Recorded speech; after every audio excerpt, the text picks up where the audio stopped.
My name is Janice McKenna and I'm a specialist consultant. My areas are corporate governance, family governance, strategic planning and implementation, operational planning and implementation, and program design. I'm going to speak to you today about how to motivate and retain your new board members. And there's three important things to actually achieve this.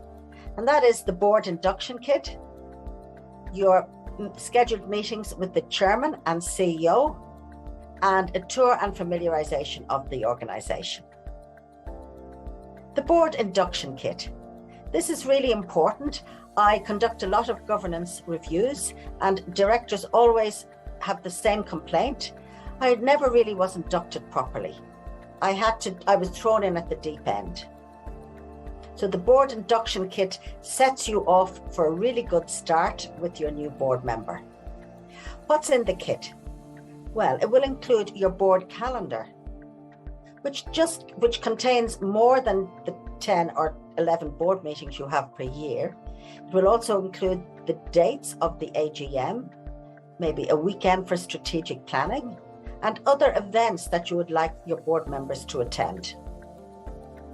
You will have the contact details of your current board members and their profiles, and also the profiles of the CEO and executive team. You will include also the key organisational documents, which would be the Constitution, your board charter, your organisation's code of conduct, and the terms of reference for the board subcommittees. Also the organisational chart, the strategic plan, the operational plan, 3 years audited financials, the last 3 sets of board papers, and the last 3 annual reports. And this can be, if you're working completely online, this can be in an online pack for the new members, or can be hard copy. Other good things to include would be the links to your social media platforms. And if you've had media releases or have had your profile in the media, share that information with the new directors. Next of importance is the scheduled meetings with the chairman and the CEO. These are separate meetings.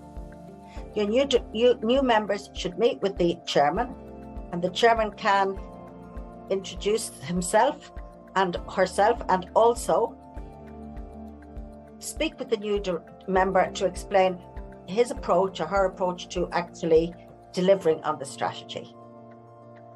The meeting with the CEO will give the CEO the opportunity to speak about the challenges the organization may be facing and how that's linked to the strategy, and also, of course, the great wins that the organization has had in the past.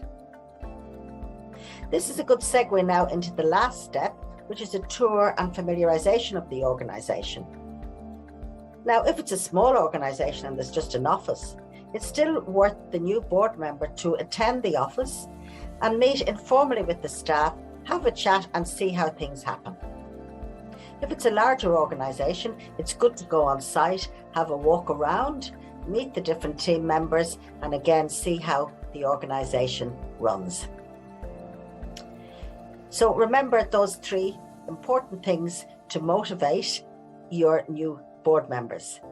That is the induction kit, the scheduled meetings with the chairman and CEO, and the tour and familiarization of the organization. If this has been helpful, click on the link below to stay in touch. Please also subscribe, like, or share.